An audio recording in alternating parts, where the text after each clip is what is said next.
want peace. 716 OAR said they want peace. Got a studio full right now, but you know, the most important man of the hour is the 374th Airlift Wing Commander, Colonel Mark August. And typically we're doing this at 7:30, but this is a special show. Yeah, this is a farewell show. It's a great time for us to sit down. I love coming back into the studio, getting a chance to talk to the folks here in Eagle A-10. So it worked out perfect for us. It did work out great, and you know, it's always a pleasure having you on the show, you know, even just on the phone, but having you in the studio makes it a bit more special. It's got a different edge to it when we get to come in the studio and do this face-to-face and say, hey, there's a pretty good relationship going on here.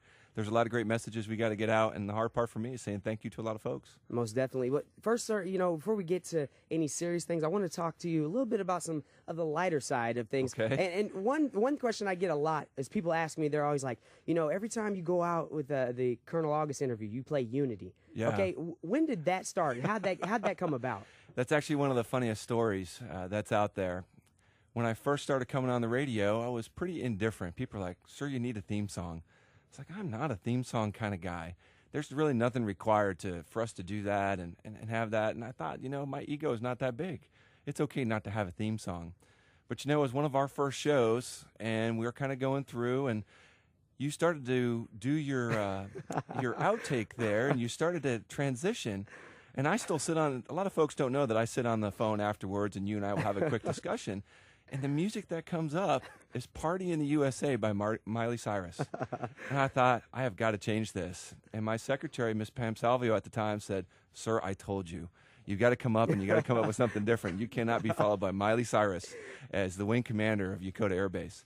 And so we started to go through, and I started to think about it, and I had to pick a song that really made the most amount of sense. And as a kid from the 80s, really loves 80s music, you know, but I still got to connect to some folks out there, not just the old guys that are thinking about the 80s music. So instead, you know, Shinedown was a band that I was listening to a lot at the time. And when you hear the song Unity, you kind of listen to the words. A lot of dark times, a lot of great leadership quotes that are in there, a lot of message of hope. And I thought, this is going to be a good song for the next 2 years that we were here, and I had to take you out of the loop and whatever the random music generator was coming up with. So we had to come up with a theme song to go with it. So that was the whole Shinedown. It definitely was quite a theme song, and I had many people say, you know, I'd heard that song before. It never really, you know, did anything for me, but then now every time people hear it, they think of you. So I think that definitely says a lot, speaks volumes, because I'm telling you, multiple times I've had people bring that up to me. So that's awesome. Yes, and you said at first you were a bit apprehensive about doing the weekly radio show. Why the apprehension, and when did it change for you all of a sudden? Sure. You know, when you show up to a base, you're trying to figure out everything that's going on. And I remember I took command on a Friday, and I remember Colonel Knight sitting down and getting ready to sit behind the telephone and do his farewell address. That seems like yesterday for some reason, but it does. But and I thought, okay, what's this radio show thing that we keep getting ready for? And so the following Wednesday, when I sit down with the PA team and we start talking about all the communication that we need to do across the base, across the North Kanto Plain, Japanese community, we start to talk about what do we need to do. And then we got to the topic of the radio show. And I'm like, okay, so what do we do? And the PA team is looking at me like, well, sir, what do you want? Like, this is not something I'm trained to do. You know, I'm a TAC trained killer, right? I'm a commander. You want me to figure out what I want to do on a radio show? And so you start to have that sense of, is anybody going to listen? How's the relationship going to be with the AFN DJ? What's it going to sound like on an AM radio station? Then when I found out that it's posted on Facebook afterwards and everything else, you're like, boy, this is really an interesting challenge. But the moment you begin to realize that it's a unique way for you to connect with far more than even a commander's call or an email or, you know, a staff meeting, that you get to really get out there and reach to folks. And I get to touch people outside of the community. I get to touch folks across all 32 million people here in Tokyo that are listening to what's going on at Yokota, even if that's only to learn how to speak English better, or sometimes to listen to what we have to say, all the installation commanders across the North Kanto Plains. You start to see that there's something special. And the thing that really I latched onto as time went on and you and I got a chance to work together an awful lot more is that folks actually got to know me on a different level than somebody who sits in building 315 on the second floor and looks out over the flagpoles. It was a little bit more that you could say, hey, Colonel August is just a regular individual. Got a lot of responsibility, got a lot of authority, but is pretty passionate about taking care of people and taking care of Yokota.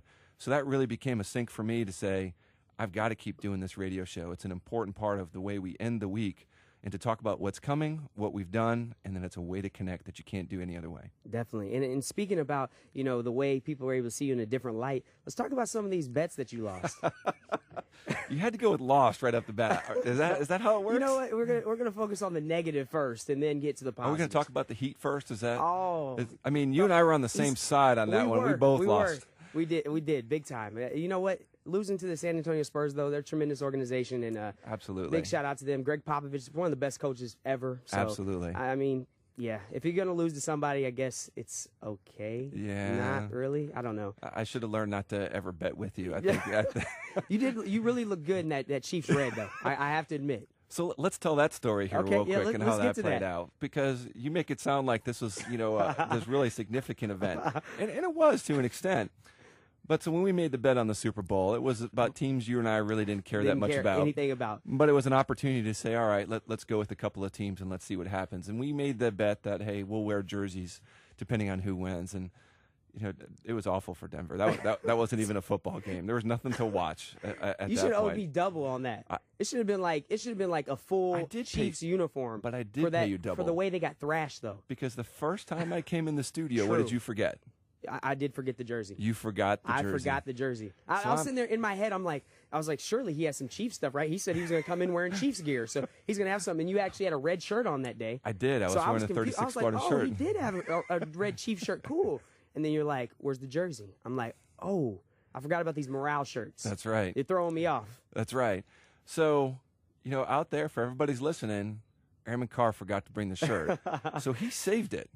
And so I come back in the studio later time with General Angelella. Yes. And so we're wearing shirts, and it's a big show for us. The boss really wanted to be a part of it and see what we were doing here at Eagle A-10. And there's Airman Carr with that darn jersey. And so, of course, this is the one time that we're filming everything. It's going to be on AFN Pacific. It's going to be everything. And I'm sitting there not just in a red T-shirt anymore.